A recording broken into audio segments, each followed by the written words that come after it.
الحمد لله نحمده ونستعينه ونستغفره ونؤمن به ونتوكل عليه ونعوذ بالله من شرور أنفسنا ومن سيئات أعمالنا من يهده الله فلا مضل له ومن يضلله فلا هادي له ونشهد أن لا إله إلا الله وحده لا شريك له ونشهد أن سيدنا وحبيبنا وشفيعنا وسندنا محمدا عبده ورسوله أما بعد أعوذ بالله من الشيطان الرجيم بسم الله الرحمن الرحيم والتين والزيتون وطور سينين وهذا البلد الأمين لقد خلقنا الإنسان في أحسن تقويم وقال تبارك وتعالى وما خلقت الجن والإنس إلا ليعبدون وقال تبارك وتعالى إن الدين عند الله الإسلام صدق الله مولانا العظيم. درود شریف پڑھیے. اللهم صل على محمد وعلى آل محمد كما صليت على إبراهيم وعلى آل إبراهيم إنك حميد مجيد. پہلے تو ہمارے بہت بڑے اکابر جن کے اولاد پوتے پڑپوتے نواسے یہاں موجود ہے، مثلا حضرت مولانا مفتی زین العابدین صاحب رحمۃ اللہ تعالی علیہ، ان کی بیٹی بھی موجود ہے، پوتی بھی موجود ہے، نواسی بھی موجود ہے، اور ہمارے محترم جو ہمیشہ ہمارے ساتھ اس مجلس میں شریک رہتے تھے،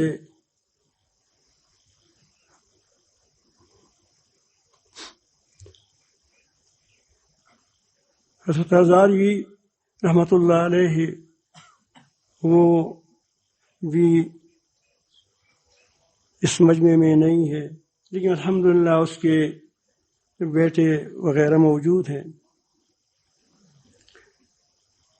اور ہمارے ڈاکٹر ابو سکندر عبدالرزاق صاحب رحمۃ اللہ علیہ،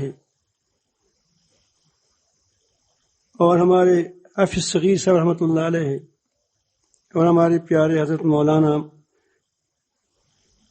عبدالحفیظ مکی دعوت رحمۃ اللہ تعالی علیہ، وہ بھی یہاں موجود نہیں ہے، لیکن الحمدللہ ان کی رشتہ دار یہاں موجود ہیں، بھتیجے وغیرہ. الحمدللہ حضرت مولانا یوسف مطالعہ صاحب رحمۃ اللہ علیہ، وہ بھی دنیا سے رحلت گئی. اس چند سال میں بہت سی عظیم شخصیتیں دنیا سے چلی گئی، تو میرا خیال یہ ہوا کہ اچھا مجمع ہے، صلحاء کا مجمع ہے، نیک مجمع ہے. اس سب کے لیے ایک بار سورۃ فاتحہ اور 3 بار سورۃ اخلاص پڑھ کر اس کو ایصال ثواب کریں.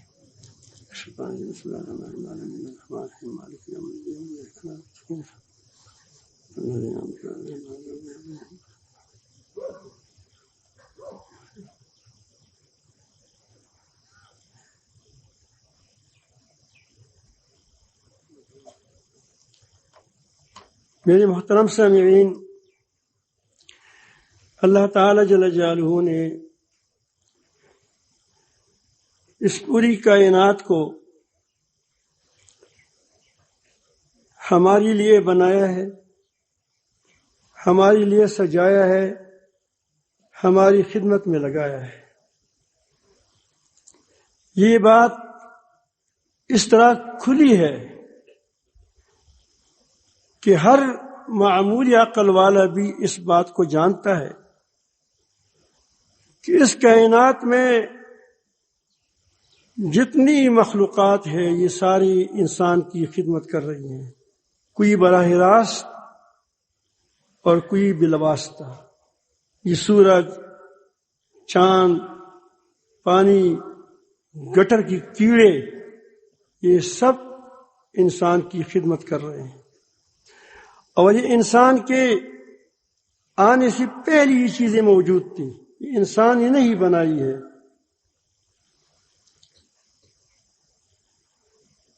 اور یہ بات عقل سے بھی ثابت ہے، قرآن مجید نے مختلف انداز میں اس بات کو پوری طرح واضح فرمایا ہے۔ وَسَخَّرَ لَكُم مَّا فِي السَّمَاوَاتِ وَمَا فِي الْأَرْضِ جَمِيعًا مِّنْهُ، تمہارے لیے کتنی بڑی، دیکھو رب کیسے ہمیں جھنجھوڑتے ہیں، کیسے ہمیں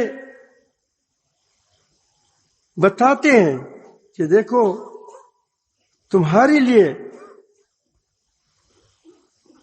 آسمانوں میں اور جو چیز زمین میں ہے، خواہ وہ جمادات ہے، نباتات ہے،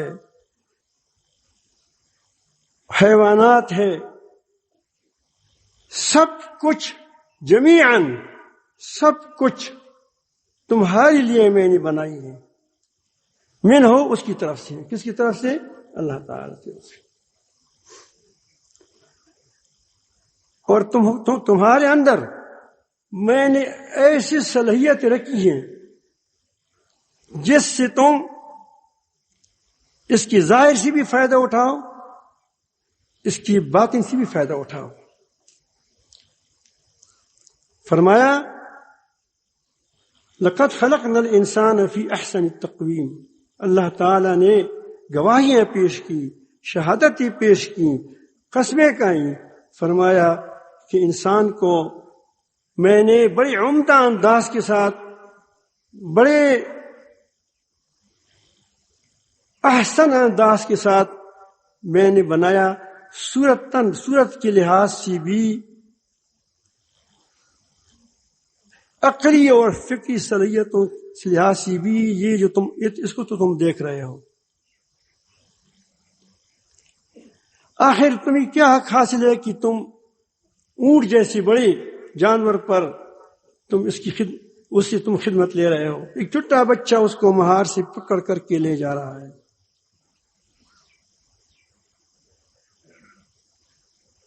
یہ تمہاری اللہ تعالی جل جلالہ جو صلاحیت تم کو دی ہے اندرونی، عقلی، فکری، اس کی وجہ یہ ہے۔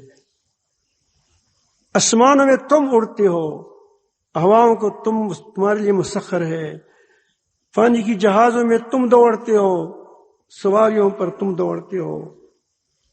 آپ دیکھیں پوری کائنات پر تم حکومت کرتے ہو، یہ عقلی اور فکری صلاحیتیں ہیں تمہارے اندر۔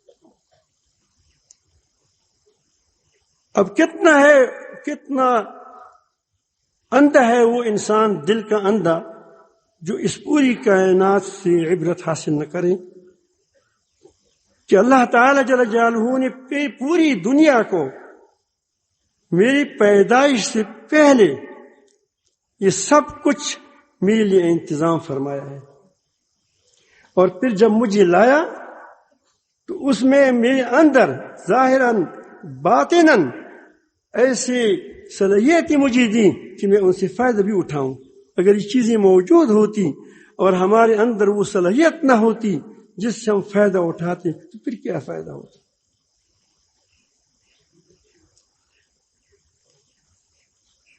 اب انسان کے اندر اللہ تعالی جل جلالہ نے اور ایک چیز پیدا کی ہے تاکہ یہ میرا نائب بنے. دیکھو ہم شیطان کے نائب بن رہے ہیں. کتنی بڑی افسوس کی بات ہے کہ اللہ تعالیٰ کی زمین پر رہتے ہوئے ہم اللہ تعالیٰ جل جلالہ کے رنگ میں رنگ ہونے کے بجائے شیطان کے رنگ میں رنگتے چلے جاتے ہیں، دجالوں کے رنگ میں رنگتے چلے جاتے ہیں.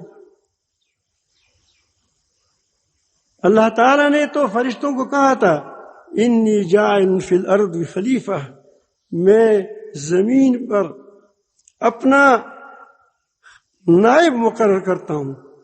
اور نائب وہ ہوتا ہے جو جس کی وہ نیابت کرتا ہے اس کی رنگ میں رنگا ہوا ہو. دوسری پڑھے.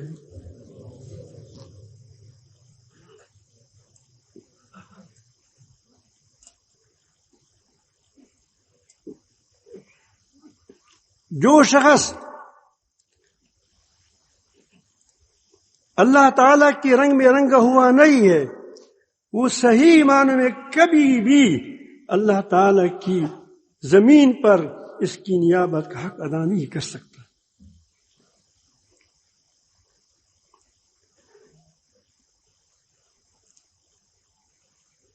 اس کے لیے اب یہ اللہ تعالی جل جلالہ نے انسان کے اندر ایک اور خاص رکھا ہے، خصلت رکھی ہے. وہ ہے انسان کے دل. انسان کا دل کہیں، ہمارے پاس الفاظ نہیں ہیں. اور وہ دل جو گوشت کا ٹکڑا نہیں، گوشت کے ٹکڑے کے اندر ایک اور چیز ہے، فؤاد ہے. کیا ہے؟ فؤاد، جس سے اللہ تعالیٰ کی عشق کے شغل بھی بڑھ سکتے ہیں اور دنیا کی محبت کی شغل بھی بڑھ ہو سکتے ہیں. وہ اللہ تعالیٰ جل جلالہ نے ہمیں ایسی چیز عطا فرمائی ہے کہ اگر اس کو کھولا جائے تو انسان حقیقی معنوں میں اس دنیا سے بھی فائدہ اٹھائے گا، اس دنیا میں رہ کر بظاہر گدا ہوگا لیکن اندر سے بادشاہ ہوگا. اگر بادشاہ ہے اور اس کو ایک پلک جھپک میں ہزاروں میل دور سے کسی بادشاہ کا شہزادی، کوئی عورت بادشاہ ہو، اس کی تخت کو اٹھا کر پلک جھپک میں اٹھائے تو اس کے دل اتنا بینا ہوتا ہے کہ وہ کہتے ہیں ھذا من فضل ربی. کس کا فضل ہے؟ وہ نہیں کہتا کہ دیکھو میں کیسا ہوں. وہ مکھے نہیں دکھائے گا لوگوں کو. وہ کیا کہے گا؟ ھذا من فضل ربی. یہ اس کا اندرونی حصہ ہے جو بہت بڑی عظیم چیز ہے، جس کے لیے انسان کو پیدا کیا گیا ہے، جس کے لیے پوری دنیا سجائی گئی ہے، جس سے انسان فائدہ اٹھاتا ہے.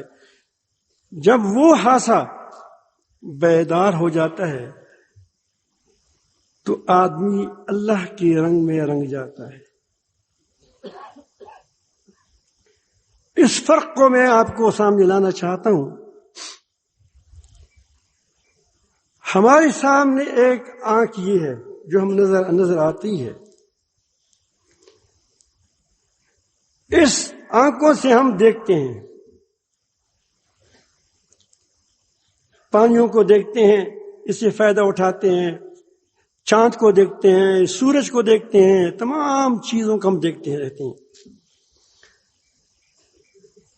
اور ایک آنکھ اور ہے، اس کی مثال میں کبھی کبھی یہ آج کل کی 2 قسم کی کیمروں سے دیتا ہوں. ایک کیمرہ وہ ہے، آج تو چلتی پھرتی تصویریں بھی اس میں آ گئی، کہ وہ تمہاری ویڈیو بنائے گا، تمہارے ہاتھ دکھائے گا کہ ہاتھ اس طرح کیا، آنکھیں دکھائے گا، تمہارا زبان دکھائے گا، تمہاری باتیں نوٹ کریں گی، اور شاید تمہاری آواز اتنی اچھی نہ ہو تمہاری صورت اتنی اچھی نہ ہو، اس کو وہ کیمرے کے اندر رنگ روغن لگا کر کیا کریں گے؟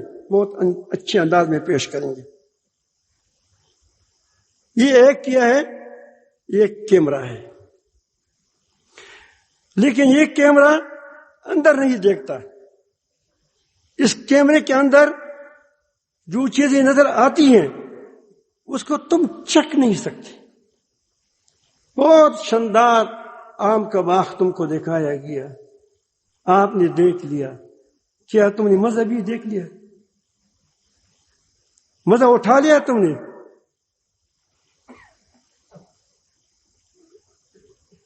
اور ایک اور کیمرہ ہے جو اس کو ایکسرا کہتے ہیں. وہ تمہارے اس گوشت سے آر پار کر آپ کے اندر کو دیکھتا ہے. پھر آپ کو ڈاکٹر بتاتا ہے کہ تمہارا ہڈی ٹوٹ گیا ہے، کرک ہو گیا ہے، تمہارے دل کی ایک وال بند ہو گیا ہے، 2 وال بند ہو گئے ہیں. وہ ظاہری چیزوں کو نہیں دیکھتا، وہ کہاں دیکھتا ہے؟ باطنی چیزوں کو دیکھتا ہے. اسی طرح ایک یہ ہماری آنکھ ہے، اگر اس سے ہم جتنا فائدہ اٹھائے، دنیا کی چیزوں کا فائدہ اٹھائے، دنیا کی واہ واہ کانوں سے سنے، ہم یاد رکھیں کہ ہماری اور جانور میں کوئی فرق نہیں ہے. جانور پر اس طرح ہاتھ پھیراؤ وہ بھی خوش ہو جاتا ہے،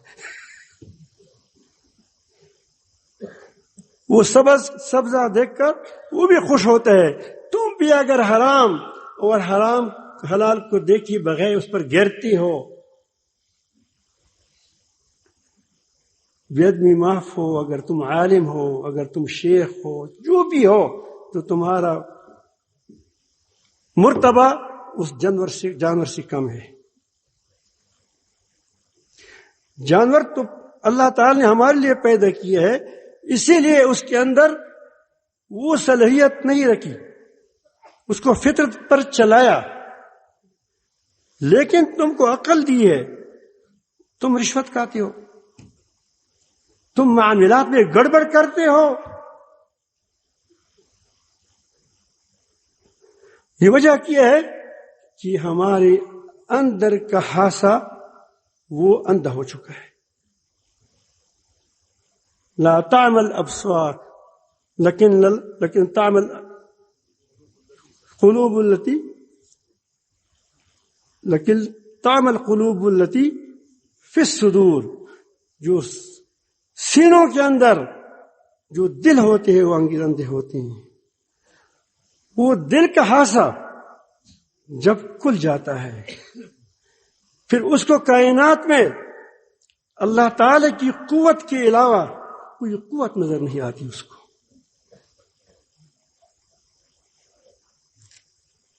وہ لوگوں کی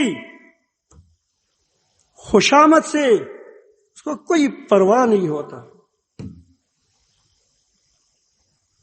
اس کو بھیڑ باڑ سے کوئی غرض نہیں ہوتا،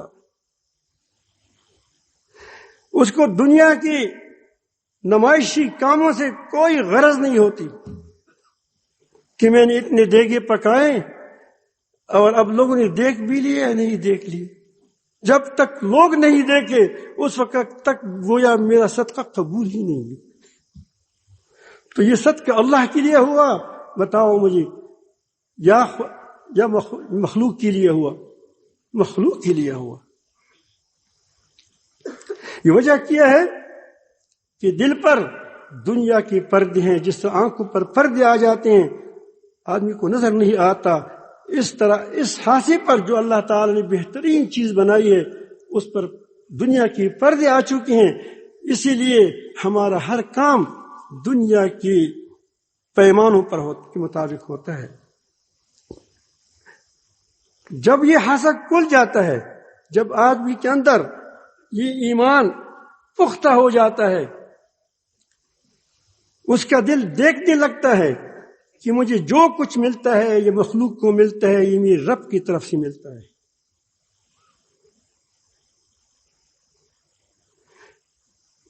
جو نعمت چینی جاتی ہے وہ اللہ تعالیٰ چین دیتے ہیں. تمام مخلوق جمع ہو کر میرے ایک بال کو بیکا کرنا چاہے، اللہ نہ چاہے تو میرے ایک بال کو پیس مروڑ نہیں سکے گا. ایسے دل پر اللہ تعالی کی تجلی ہو جاتی ہے، وہ اللہ کے رنگ میں رنگ جاتا ہے. لیکن اس کے لیے کیسے رنگ جاتا ہے، اس کے لیے کیا ہے جیسا میں دوسری آیات آپ کے سامنے رکھ دی تھی. وَمَا خَلَقْتُ الْجِنَّ وَالْإِنسَ إِلَّا لِيَعْبُدُونَ. دنیا تو تمہاری لیے بنائی ہے، لیکن ہم نے انسان اور جنات کو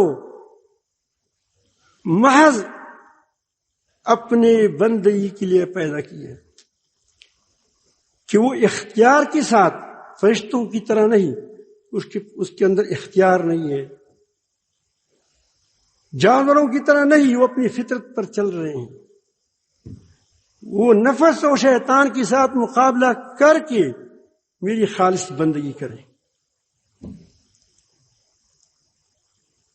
اس سے اس کے دل کا حاسہ کھل جائے گا، میرے رنگ میں رنگ جائے گا، میرا حقیقی معنی میں نائب ہوگا، زمین پر بھی نائب ہوگا، آخرت کی خوشی بھی پائے گا. اللہ تعالیٰ فرماتے ہیں صبغۃ اللہ ومن احسن من اللہ صبغہ. یہ صحابہ کرام کی طرف سے کہا جا رہا ہے، ہم نے اللہ کا رنگ لیا، نبی کریم صلی اللہ علیہ وسلم کی نظر لگی ہے. ہم نے اللہ تعالیٰ کا رنگ لیا ہے،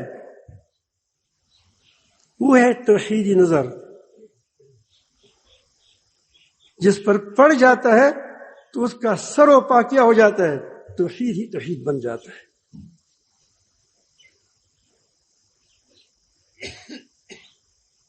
وہ ٹپریکاٹ والا توحید نہیں ہے کہ ٹپریکاٹ میں توحید کی بیان کرو لیکن خود ٹپریکاٹ کا خدا پر کوئی ایمان نہیں ہوتا.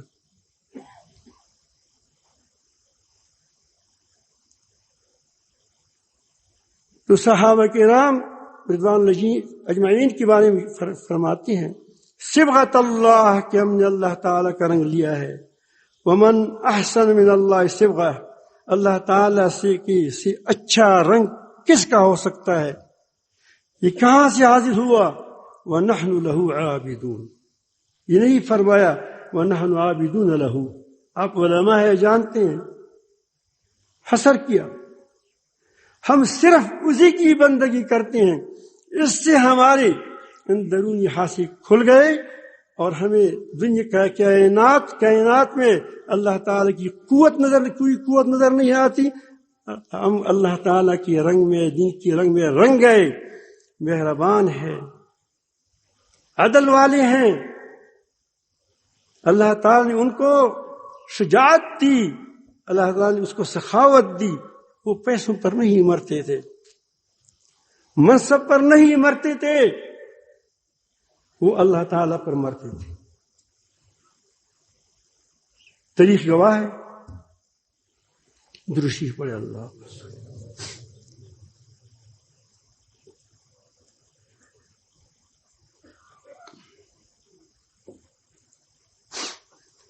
اب یہ عبادت ہم کیسے کریں؟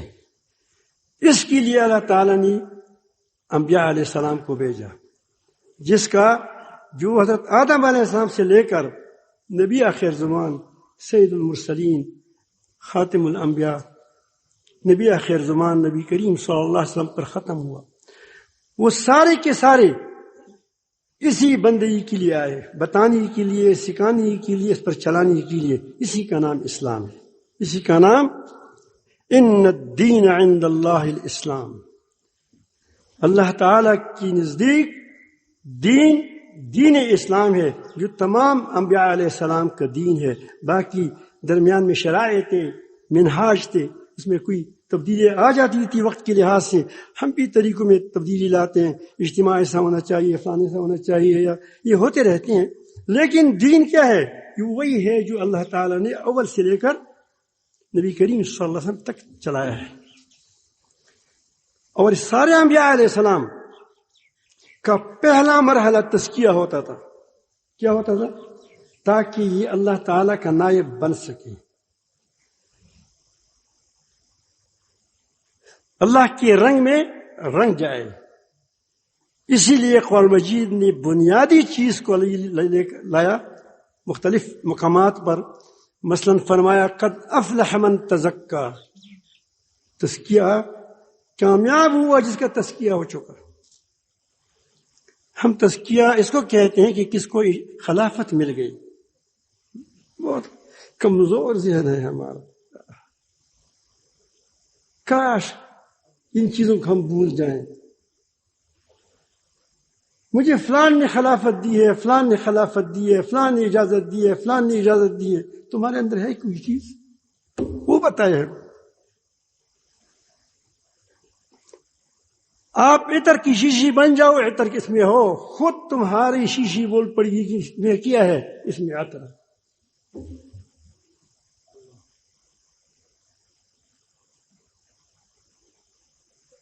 کتنا پاکیزہ عمل تصوف، اس کو ہم نے ایک ایسی چیز بنائی کہ گویا ہم نے اس کو لاٹھی اور دستار کے ساتھ باندھ لیا کہ جب تک اجازت نہ ہو کسی کو گویا وہ بزرگ نہیں ہے. حالانکہ بہت سے بزرگ ایسے ہیں کہ جس کو اجازت نہیں ملی ہے، اور وہ جس کو اجازت ملی ہے بہت ایسے لوگ ہوتے ہیں کہ اس کی میں تو بڑی بات ہوگی تو وہ اس کے مقابلے میں کچھ بھی نہیں ہے. ایمان کے لحاظ سے، توکل کے لحاظ سے جو رنگ اللہ تعالیٰ کا رنگ ہے، عدل کے لحاظ سے، انصاف کے لحاظ سے، محبت الہی کے لحاظ سے، خرچ کے لحاظ سے، اللہ کے راستے میں سر دینا اس کے لحاظ سے کتنے لوگوں نے اپنے اوپر بم باندھ کر اللہ تعالیٰ کو قربان کیا اس کے گھر نہیں ہوں گے، اس کی بیوی نہیں ہوگی، اس کی بچے نہیں ہوگے. وہ کسی کا اجازت یافتہ نہیں تھا. کیا تھا اللہ والا. یہ بات میں اس لیے کر رہا ہوں کہ یہاں الحمدللہ شیوخ بیٹھے ہیں، علماء بیٹھے ہیں. ہم اصل حقیقت پر آ جائیں، اور یہی ہمارا کام ہے کہ ہم حقائق کو دیکھ لیں. تو پہلا مرحلہ تزکیہ ہوتا تھا. قد افلح من تزکا، کامیاب ہوا جس کا تزکیہ ہوا، جس کی رذائل دور ہو جائے گئے. اس میں حسد نہیں ہے.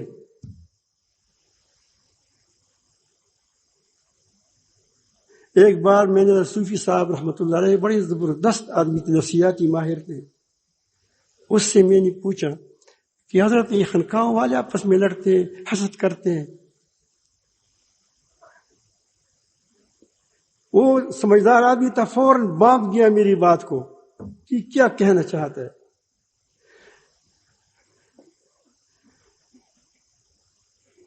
کہ اگر تزکیہ کسی آپس میں اختلاف ختم ہوتا ہے تو کیوں اختراق ہے؟ کیوں حسد ہے؟ کیوں ایک کے شیخ کے لوگ ایک کی ٹانگیں کھینچتے ہیں؟ وجہ کیا ہے؟ وہ سمجھدار تھے. میں نے تھوڑی سی بات سے وہ سمجھ گئے. اس نے کہا کہ مفتی صاحب خانقاہوں میں ذکر کی بجائے تبصرے ہیں. کوئی خانقاہ ایسی ہو جس میں کوئی تبصرہ نہ ہو، اللہ کا تبصرہ ہو، اللہ تعالیٰ کے ساتھ باتیں ہو، اللہ ذکر اذکار ہو، پھر دیکھیں کہ ہوگا تو ہوتے یا نہیں ہوتا. اس میں اس نے مختصر کہا تھا، میں نے کچھ تفصیل آگے پیچھے لگا دی، اللہ معاف فرمائے مجھے. تو بنیاد کیا ہے؟ پہلا مرحلہ تزکیہ تھا. اس کے بعد انبیاء علیہ السلام ان کو پورا دین سکھاتے تھے، ادھورا نہیں سکھاتے تھے. جس وقت جتنی دین کی وہ کر سکتے تھے وہ پورا نقشہ اس کے سامنے رکھتے تھے. یہ دوسرا کام تھا. تیسرا کام اس کا تھا کہ وہ اور اس کے پیروکار آپس میں ایسے جڑے رہے جس طرح ایک بدن. یہ نہیں کہ اتفاق کرتے ہیں اتحاد کرتے ہیں، آ جاؤ فلان پارٹی آ جاؤ، اتفاق کرتے ہیں اتحاد کرتے ہیں، 2 دن کے بعد دیکھتے ہیں کہ فلان بھی چلا گیا، فلان بھی چلا گیا، فلان بھی چلا گیا. یہ نہیں کہ کسی جگہ بہت سے لوگ جمع ہو جائیں، اس کا مطلب اتفاق اتحاد کا یہ نہیں ہے. سینما میں بھی لوگ جمع ہو جاتے ہیں، کلبوں میں بھی لوگ جمع ہو جاتے ہیں. سروں کا جمع کرنا یہ اتفاق و اتحاد نہیں ہے. اتفاق و اتحاد اس کو کہتے ہیں کہ دل ایک ہی مقصد پر جوڑے ہوئے ہوں. دوسروں کے بارے میں تو اللہ تعالیٰ فرماتے ہیں تحسبہم جمیعا وقلوبہم شتیٰ. آپ دیکھتے ہو کہ یہ اس کے کیا وہ ایک ہیں، جس طرح افغانستان کے لیے ایک 50 ممالک ایٹم بم والے وغیرہ وغیرہ سب تھے اس کے اندر، لیکن ہر کوئی اپنی مفاد کا بندہ تھا کہ میں کیا مفاد حاصل کروں گا. تو تھوڑے سے لوگوں نے کیا اس کو مار دیا.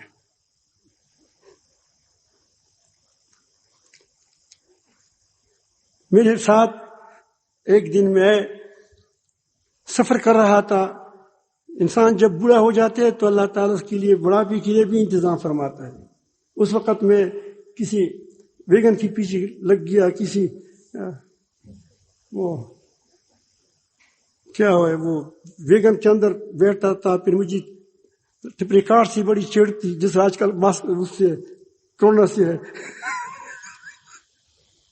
اس وقت یہ بڑا مسئلہ تھا ہمارے لیے. جہاں بھی جاتا تھا کہ پہلے بات کرتے تھے کہ ٹیپ بند کرنا ہوگا، تو جب بات مان لیتے تب اس کے ساتھ میں بیٹھتا تھا. تو ہمارے ساتھ میری حضرت مولانا عبد الحکیم صاحب کی بھائی لطف اللہ صاحب تھے. اب علم کر رہا ہے. تو میں نے اس کو گاڑی والوں کو روکا کہ آپ تھوڑا سا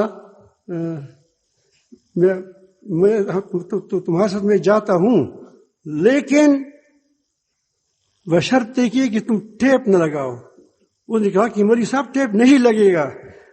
تو ہمارے ساتھ 2 کے ساتھ درمیان میں گکڑ سے ایک اور عالم مل گیا.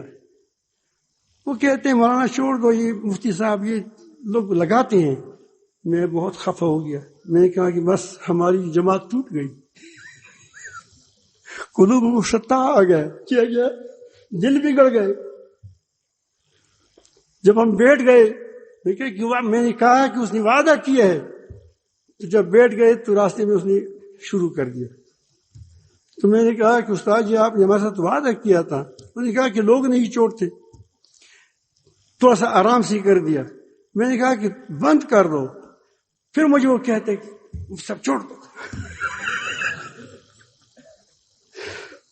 تم نے کام خراب کیا ہے. میں سمجھ رہا تھا کہ یہ میری دونوں کی دل ایک ہے، یہ ایک درمیان میں ہمارے ساتھ وہ آ گیا ہے. بس اچھا آدمی تھا، بہت بزرگ آدمی تھا، لیکن ہوتا ہے آج کل کورونا کے موسم میں یہی بات ہوتی رہتی ہے، دیکھتے ہیں. تو راستے میں ہم جنجال کرتے رہے، تقریباً 1 پاؤ آدھا گھنٹہ جنجال کرتے رہے. درمیان میں اللہ تعالیٰ کی شان اس کو نیند آ گئی اور آدمی نے خود بخود ٹیپ بند کر دیا. پنڈی تک ہم آئے، ذرا برابر بھی اس نے ٹیپ کو نہیں چلایا.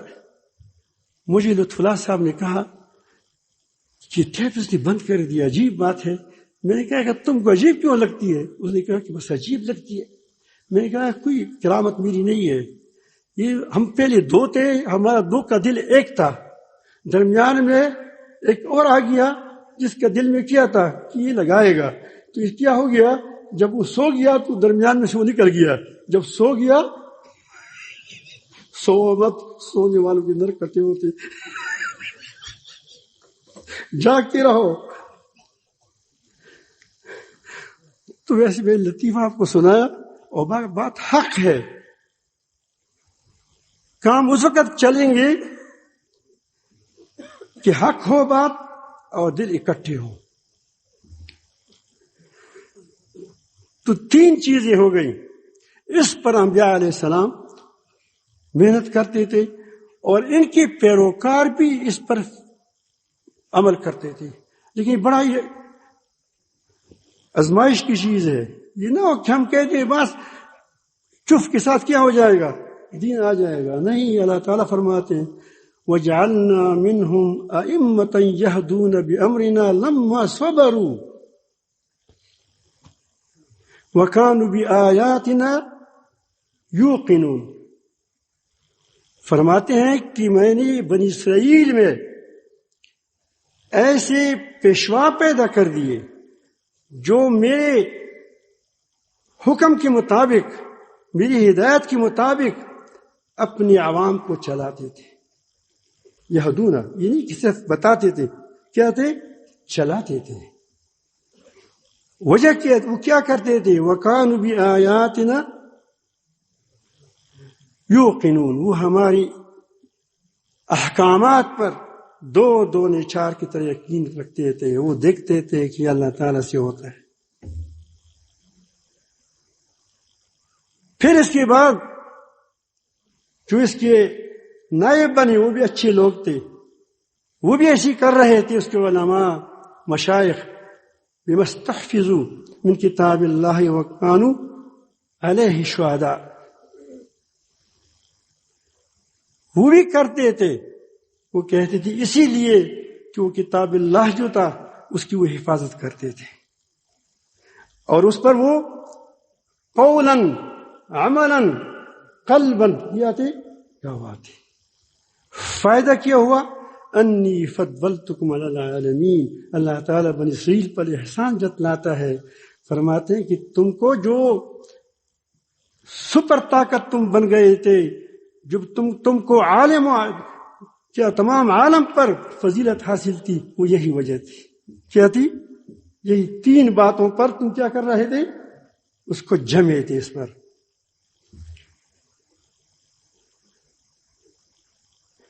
اس کے بعد جب بھی قومیں برباد ہوتی ہیں تو پہلی تزکیہ کا عمل کمزور ہو جاتا ہے. فخلف من بعدهم خلف ادباؤ الصلاۃ واتبعوا الشہوات. پھر اس کے بعد ایسے ناخلف جانشین پیدا ہو گئے کہ اس نے نماز کو ضائع کر دیا، تعلق مع اللہ کو ضائع کر دیا. تعلق مع اللہ ایسی چیز ہے، تعلق ایسی چیز ہے کہ وہ آدمی کو خواہشات کی زندگی سے بچاتا ہے، احکامات کی زندگی پر چلاتا ہے.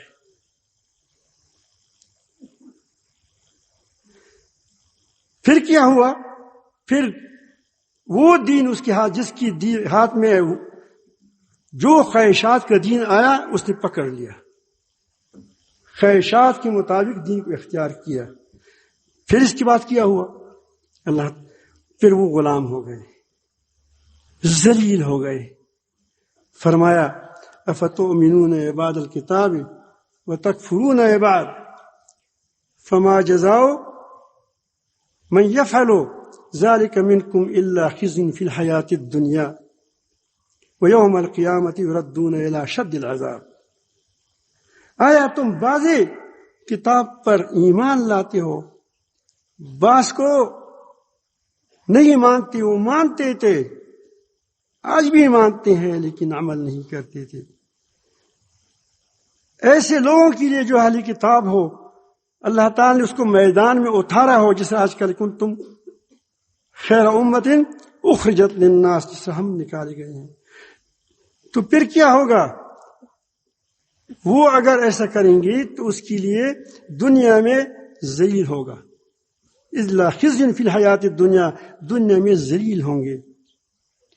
ذلت کیا ہے؟ کہ آدمی دوسرے انسانوں کا غلام بن جائے، یہ ذلیل ہے، ذلت ہے. آپ مسلمانوں کو دیکھو کیسے ذلیل ہو گئے، حکمرانوں کو دیکھو، حکومتوں کو دیکھو. اور یہ نہیں قیامت کے دن سخت عذاب میں دھکیلا جائے گا. اللہ معاف فرمائے ہمیں سب کو معاف فرمائے. یہ میرے خیال میں آپ کو پتہ چلا. پھر بکری بکرے ہو گئے. پھر کیا ہو گئے؟ پھر بکری بکرے ہو گئے. اسی لیے ہمیں اللہ تعالی جل جلالہ نے جب اس منصب پر فائز فرمایا، پہلے اس کی مخاطب علماء ہے. صحابہ کرام تھے پہلی جماعت، اس کے بعد علماء ہے. ہمیں سب نے اپنی گریبانوں میں دیکھنا ہوگا، اپنے اندر دیکھنا ہوگا. اللہ تعالیٰ فرماتے ہیں، ہمیں اب فرماتے ہیں، تاکہ پہلی تاریخ میں آپ کو سامنے رکھی، پھر ہمیں بتاتا ہے کہ اب کیا ہے اس میدان میں تم ہو. کنتم خیر امت اخرجت للناس، تم بہترین امت ہو. تم کو یہ بہتری اس لیے نہیں ہے، تم کو اس لوگوں کے لیے نکالی گئی ہو کہ تم لوگوں کے لیے رہنما بن جاؤ گے. قولا عملا، جس طرح وہ شہداء تھے کیا تھے، تم بھی شہداء ہوگے. پھر فرمایا وَكَذَلِكَ جَعَلْنَاكُمْ أُمَّةً وَسَطًا لِتَكُونُوا شُهَدَاءَ عَلَى النَّاسِ وَيَكُونَ الرَّسُولُ عَلَيْكُمْ شَهِيدًا.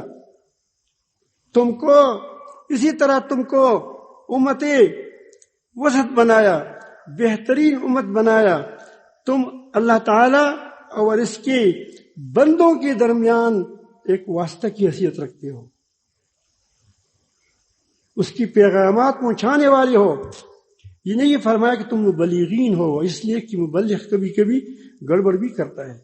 شہداء، تم گواہ ہوں گے اپنی قول سے، اپنی زبان سے، اپنے فعل سے. تمہارا فعل نظر آئے کہ واقعی اللہ تعالی جل جلالہ کی کیا ہے، واقعی بندہ ہے.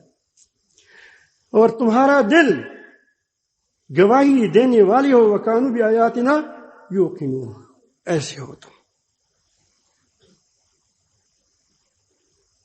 یہ آپ کا منصب ہے، یہ آپ کا کیا ہے؟ منصب ہے، رہتی دنیا تک ہے. اللہ تعالی ہمیں اس منصب کی ذمہ داری کی توفیق اٹھانے کی توفیق عطا فرمائے. پہلا لوگ کامیاب ہو گئے، ہم باری ہے. پھر ہمیں فرمایا کہ تم تزکیہ کا کرو، اس لیے بار بار فرمایا قد افلح من تزکا. پھر فرمایا کہ دیکھو اس طرح نہ ہو جاؤ، یا ایھا الذین آمنوا ادخلوا فی السلم کافہ، اے ایمان والو اسلام میں سارے کے سارے اور پوری کی پوری داخل ہو جاؤ. سب بھی اور کیا، اور پوری دن میں داخل ہو جاؤ. وَلَا تَتَّبِعُوا خُطُوَاتِ الشَّيْطَانِ، کسی شعبے میں بھی شیطان کی پیروی مت کرو. خواہ وہ عبادات ہو، خواہ وہ معاملات ہو، خواہ وہ تہذیب ہو، خواہ وہ سیاست ہو، جو بھی ہو، کیا ہو تم اس کی پیروی نہیں کرے جو اسلام کے خلاف ہو، جو اسلام کے خلاف ہو. اِنَّهُ لَكُمْ عَدُوٌّ مُبِينٌ، وہ تمہارا کھلا دشمن ہے، وہ تم کو راستے سے ہٹا دے گا. اللہ تعالی ہمیں بچائے، ہمیں بچائے اللہ تعالی. پھر فرمایا کہ بار بار فرمایا وَاعْتَصِمُوا بِحَبْلِ اللَّهِ، اللہ تعالی کی رسی کو مضبوط رکھو سب. پھر مزید تاکید فرمائی وَلَا تَفَرَّقُوا، تیسری بات ہو گئی. آپ دیکھتے ہیں تزکیہ بھی ہو گیا، اس میں آ گیا، اور کیا ہو گیا؟ یا ایھا الذین آمنوا اتقوا اللہ حق تقاتہ، یہ کیا ہے؟ تزکیہ ہے. اور یہ تزکیہ وقتی طور پر نہ ہو کہ ایک دن تبلیغ میں لگا دیا، کسی شیخ کے ساتھ لگ گیا، پھر تم نیک ہو گئے، پھر جب گھر آ گئے تو اور مٹکور ہو گئے. ایسا نہیں. وَلَا تَمُوتُنَّ إِلَّا وَأَنْتُمْ مُسْلِمُونَ، تمہارا یہ تقوی مسلسل رہو کہ تم جب مرتے ہو تمہارا سر رب العالمین کے سامنے جھکا ہوا ہو. مسلمان ہو. وَاعْتَصِمُوا بِحَبْلِ اللَّهِ، اکیلے نہیں، پوری کی پوری اللہ کی کتاب پر جمع رہو. اختلافی مسائل میں گڑبڑ نہ کرو، اس پر بنیاد پر پارٹیاں نہ بناؤ. وَلَا تَفَرَّقُوا، پارٹیاں نہ بناؤ. پھر فرمایا اسی آیات کے ضمن میں فرمایا وَلَا تَكُونُوا كَالَّذِينَ تَفَرَّقُوا، تم ان لوگوں کی طرح مت ہو جاؤ. دیکھو مسلمانوں، تمہارے کندھوں پر بہت بڑی ذمہ داری ڈالی گئی ہے، تم وہ لوگوں کی طرف نہ ہو جاؤ جو آپ ٹکڑے ٹکڑے ہو گئے. واختلفوا، اختلاف کیا ان کو، من بعد ما جاءتهم البینات، ان کو کل احکام آئے تھے، ان کے لیے جمع ہونے کے لیے بہت سی چیزیں موجود تھی، لیکن اس کے باوجود وہ اختلافی مسائل میں کیا ہو گئے؟ بینات کی بجائے فروعات میں پر کیا ہو گئے؟ لڑنے لگے. وَأُولَٰئِكَ لَهُمْ عَذَابٌ عَظِيمٌ، ان کے لیے کیا ہے؟ عذاب عظیم ہے. جس طرح ان کو ہوا آپ کو وہ ہوگا. فَتُؤْمِنُونَ بِبَعْضِ الْكِتَابِ، میں نے اپنی کہہ دیا. اب میں بات کو سمیٹ رہا ہوں،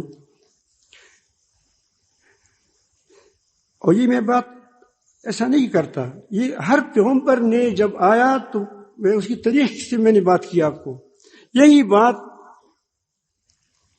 حضرت عیسیٰ علیہ السلام نے اپنی قوم کو کیا تھا، علماء سے کہا تھا. تو یہ عوام کی بھی ذمہ داری ہے، علماء کی بھی ذمہ داری ہے، مسلمان حکمرانوں کی بھی ذمہ داری ہے. عیسیٰ علیہ السلام کے ایک دو جملے میں آپ کو سناتا ہوں. میں نے اس آج کل موبائل میں بھی کوئی بات اس میں اچھی بھی ہوتی ہے، ملتی ہے. وہ یا کار فقی ہو اور فریسیو، یہ علماء مشائخ کو کہتے ہیں، تم پر افسوس کہ پودینہ اور سونف اور زیرہ پر تو دہیکی دیتے ہو. لسم ایسا وہ ارکا والا، لسم ایسا وہ ارکا والا. عشر، ایک دہی کیا ہوتا ہے؟ عشر. پر تم نے شریعت کی زیادہ باری باتوں یعنی انصاف اور رحم اور ایمان کو چھوڑ دیا ہے. جو چیزیں آسان تھی اس کو تو تم نے اختیار کی، لیکن کچہریوں میں تم نے عدل چھوڑ دیا، رحم چھوڑ دیا، منصبوں میں رحم چھوڑ دیا، معاملات میں تم نے گڑبڑ شروع کر دی اور ایمان کو چھوڑ دیا.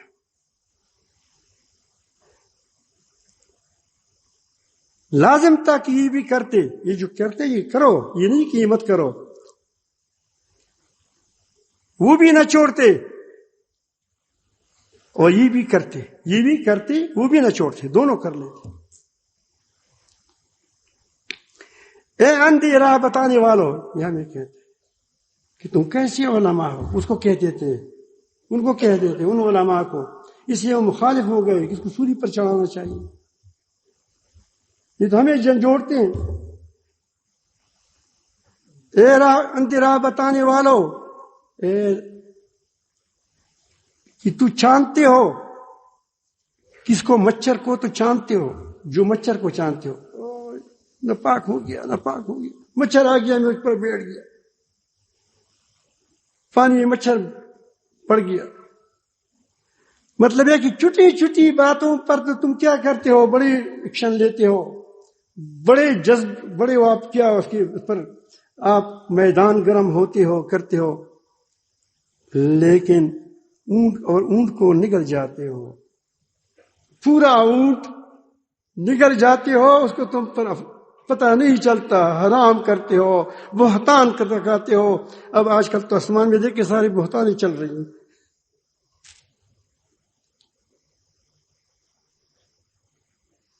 انجیل متی میں ہے، اب بھی دیکھ سکتے ہو. آگے کہتے ہیں ایک جملہ تو یہ تھا، اے ریاکار فقی ہو اور فریسیو، تم پر افسوس کہ تم سفیدی پری ہوئی قبروں کی مانند ہو. یہ چنگچ قبر ہوتے ہیں، چنگچ قبر یہ بڑا اچھا لگتا ہے، آدمی کہتے ہیں کہ اس کے اندر ضرور کوئی بزرگ ہوگا، اللہ والا ہوگا، اس کی مانند ہو، جو اوپر سے تو خوبصورت دکھائی دیتی ہیں مگر اندر مردوں کی ہڈیوں اور ہر طرح کی نجاست سے بری ہے۔ تمہارے اندر حسد ہے، بغض ہے، تمہارے اندر دنیا پرستی ہے، پھر بھی تمہارا لباس سفید تمہارے کیا فائدہ دے گا تم کو؟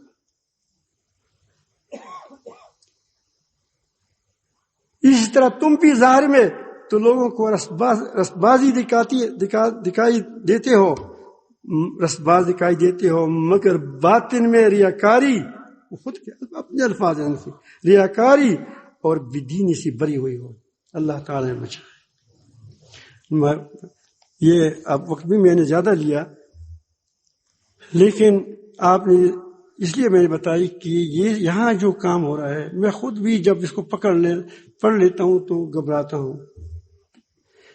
میں بہت اچھی باتیں کروں، کچھ کروں، لیکن میں اپنے آپ کو جانتا ہوں کہ کتنی پانی میں ہوں، تو پہلے میں اپنے آپ کو نصیحت کرتا ہوں کہ میں ٹھیک ہو جاؤں، پھر اس کے بعد آپ حضرات سے درخواست کرنا کہ ہاں وہ عوام ہے، وہ اپنی ذمہ داریوں کو سمجھتے ہیں، اپنے معاملات کو ٹھیک کریں، اپنے دلوں کو ٹھیک کریں، اپنے اندر اتفاق پیدا کر دیں، اور علماء کو خصوصاً اس کو جو تمام دنیا کو جوڑنے والی، الحمدللہ میں ہمیشہ کہتا رہتا ہوں کہ پاکستان اور ہندوستان کی جو علماء ہیں، اللہ تعالی جل جلالہ اس کو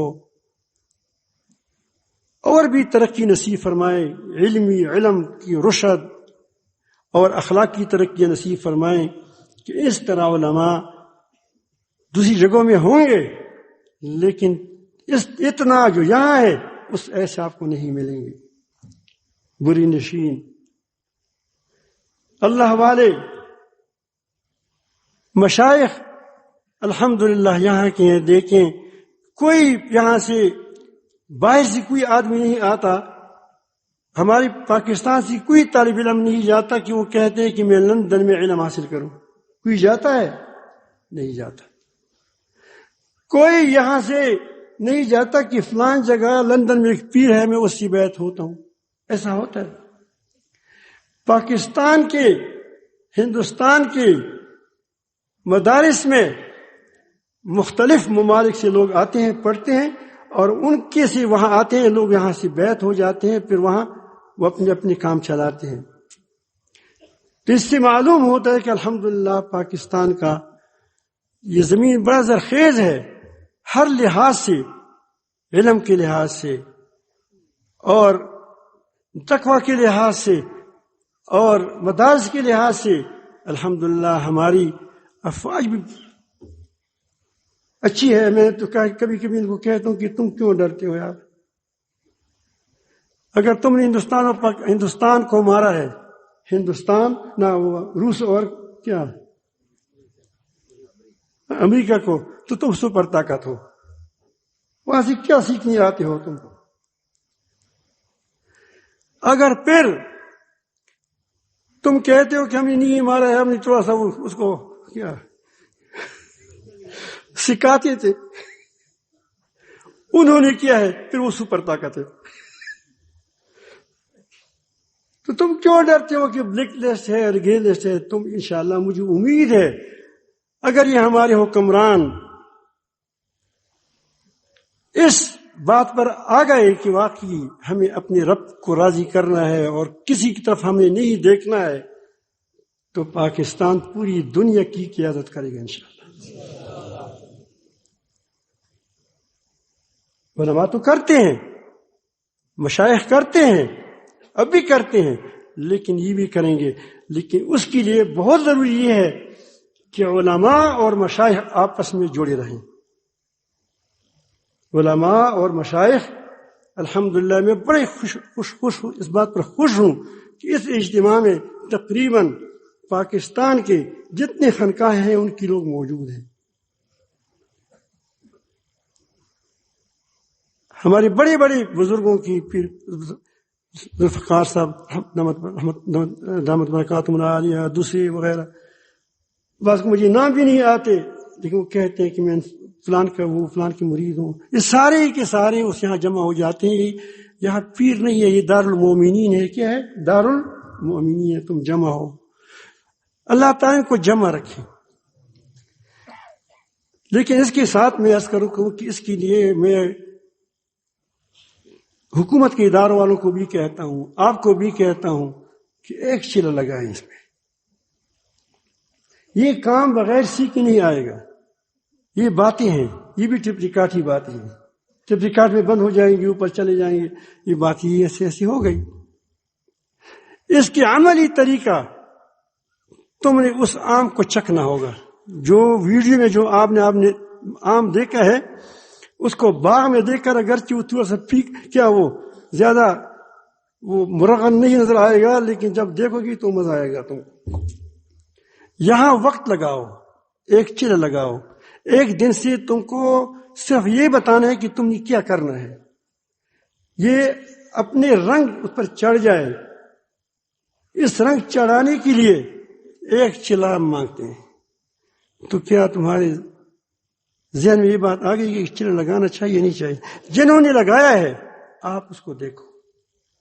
ایک آدمی جاتا ہے, ابھی میں حضرت کا بیان سن رہا تھا, مجھے وہاں یہ الحمدللہ پوری میدان میں آوازیں آتی ہیں, تو وہ یہی کہتا کہ یہاں سے جو وقت لگاتا ہے تو آپ دیکھتے ہیں وہ ایک طالب علم ہوتا ہے, وہ